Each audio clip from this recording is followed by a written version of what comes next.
Eu tô aqui no Museu do Katsurenjo, aqui em Okinawa, na ilha de Naha. Pouca gente, acredito que conheça este lugar, os estrangeiros pelo menos, porque os japoneses vêm aqui em massa para conhecer, porque este Katsurenjo, que é o castelo de Katsuren, ele foi tombado pela Unesco como Patrimônio Mundial no ano de 2000.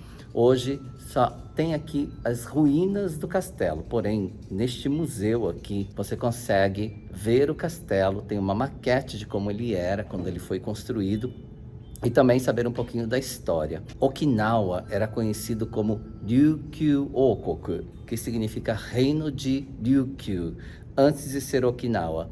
E foi nesta época que este lugar, a ilha de Okinawa, começou a fazer o intercâmbio, eu diria, comercial de importação e exportação entre China e Japão. Ou seja, foi um lugar muito importante para a história do Japão. Como vocês sabem, eu não sou historiador. Eu acabei de ter esta informação com o vídeo que a gente consegue ver aqui dentro desse museu. Gravei esse vídeo para vocês. Vocês assistam, aprendam um pouquinho sobre essa história. Está em japonês, porém tem também o Jimaku, que seria a legenda em inglês, para que você possa entender um pouco melhor. E a partir de agora, eu vou até o castelo, ou melhor, a ruína do castelo, né, de Katsuren, Katsurenjo, lá em cima. E aí eu vou mostrar isso para vocês de lá. Só quero sair aqui para mostrar que a gente vai de Katon, que é um carrinho igual os que tem em clube de golfe, tá? Então custa 600 ienes adulto, acho que é 400 ienes crianças. E aí, olha só, eles levam a gente com aqueles carrinhos ali. Eu vou mostrar rapidinho para vocês verem.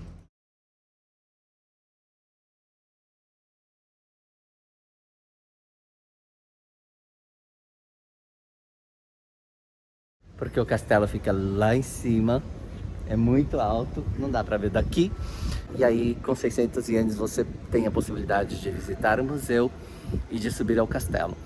Como eu disse, eu fiz gravações lá dentro para vocês. É possível gravar, tirar foto, desde que você não utilize de flash. Então, aproveitem, porque a partir de agora vocês verão as ruínas do Katsurenjo aqui na ilha de Naha, em Okinawa, comigo, Jin Takahashi. Já né? A gente se vê no final.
道は間違いなく今に続いている。今こそ皆に伝えよ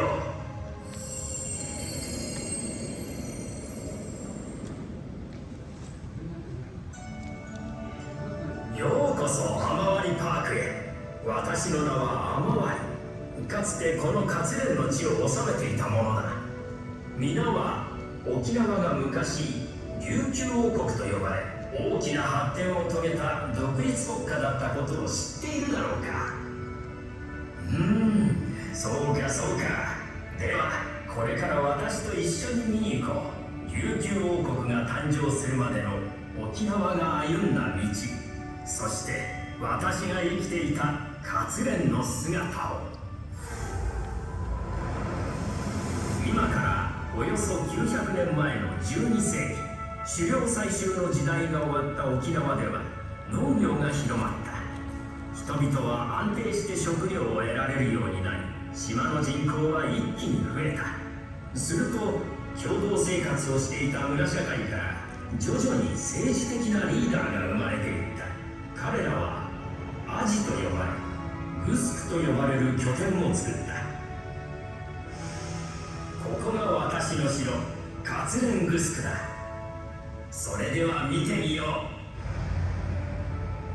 活連グスクは自然の断崖を利用して作られ、一番低い場所から4のクルワ、3のクルワ、2のクルワ、1のクルワと階段状になっており、難攻不落の城と呼ばれた。皆の時代では大変名誉なことらしいが、2000年には活連グスク、つまり活連城跡が世界遺産として登録されている。あの頃のウルマはこの活連グスクの他にいくつものグスクがあった。沖縄とその周辺の島々で300あったと言われている。やがて各地のアジたちはそれぞれの地位や権力を大きくしようと戦を始め、沖縄は乱世に突入した。いわゆる戦国時代だ。その後勢力は大きく3つに分かれた。沖縄本島の南部を治める南山、中部を治める中山、北部を治める北山だ。彼らはそれぞれアジアの大国だった中国明王朝へ使節団を派遣、王の印や王冠などを授かることで権力を主張し合った。3つの勢力が争う三山時代は100年以上も続いた。がそれに終止符を打ったのが武将の小橋だった。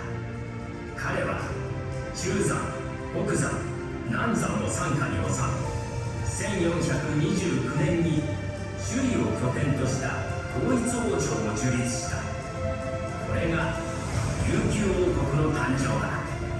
しかし琉球王国誕生後も地方ではグスクを拠点に海外貿易を展開し、大きな力を持つ城主が存在した。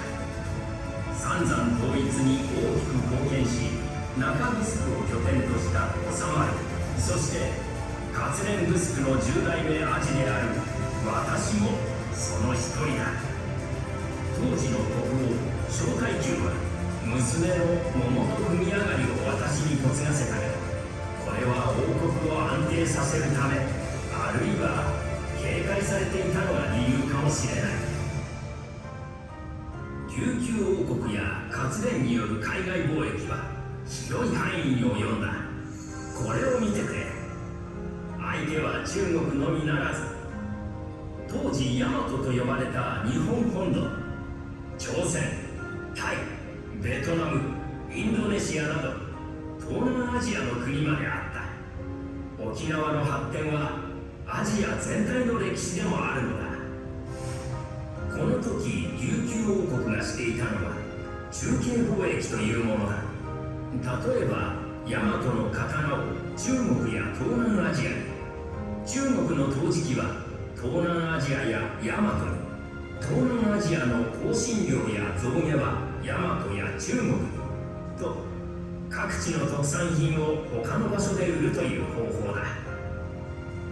中継貿易で富を蓄積した琉球王国にはアジアの特産品を求めて海外の貿易船がたくさんやってきた。当時海外の商人は船を入り江に停泊させて港町で取引をしていた。勝連は土地は狭かったが広い中城湾があったため、ここを拠点にして多くの取引ができた。こうして首里は大和の京都に、勝連は大和の鎌倉に例えられるほど栄えていった。だが勝連を拠点に世界との貿易で富を築く私の時代は長くは続かなかった。琉球王国の安定を急ぐ首里王府との戦いに敗れてしまったのだ。王国としての権力を確かなものにした小太久は同じ年に万国真珠の鐘を鋳造した。琉球王国が世界の国をつなぐ海洋貿易国家である誇りと強い意志を示したものだ。そして琉球王国はその後1879年に日本の近代国家に編入され、沖縄県となるまで450年にわたって繁栄を極めたのである。どうだったかな。琉球王国や勝連が歩んだ道はしっかりと今へつながっているんだ。これからも皆がもっとこの沖縄、そしてうるま市の歴史や文化に興味を持ってくれると私は嬉しい。ではまた会おう。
O que eu achei fantástico dessa ideia, porque como vocês podem ver, muitos japoneses já de idade vêm até o local. Inclusive lá com a gente estava esperando um senhor com uma bengalinha. E seria muito difícil para eles subirem aqui, por mais que não seja assim um trajeto muito longo. Então a ideia de fazer assim esse percurso de subida com este carrinho é fenomenal. Fenomenal. Porque realmente pode ser bastante desgastante para quem já tem, né, idade. E os japoneses, depois de uma certa idade, acabam, né, viajando bastante, aproveitando a sua aposentadoria para conhecer lugares que eles não conheciam antes da sua própria terra, como é o caso aqui do Katsurenjo, que é essa muralha. Olha, gente, que coisa mais linda. Vou mostrar para vocês a vista daqui, só para vocês entenderem onde fica esta muralha. Olha isso.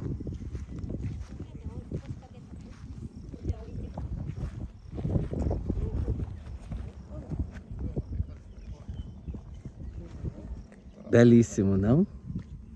Geralmente, como vocês sabem, os castelos no Japão sempre eram construídos em lugares altos, justamente para que tivessem uma imagem, né, uma visão 360 graus de todo o local que supostamente seria dominado, né, por um determinado shogun, enfim. Mas olha só, aqui ficava então todo aquele complexo do castelo. E hoje restam as ruínas que foram consideradas tombadas pela Unesco como Patrimônio Mundial. A partir de agora eu vou fazer algumas imagens para vocês, divirtam-se.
Acabei de descer lá das ruínas do Katsurenjo, que está lá em cima, olha só.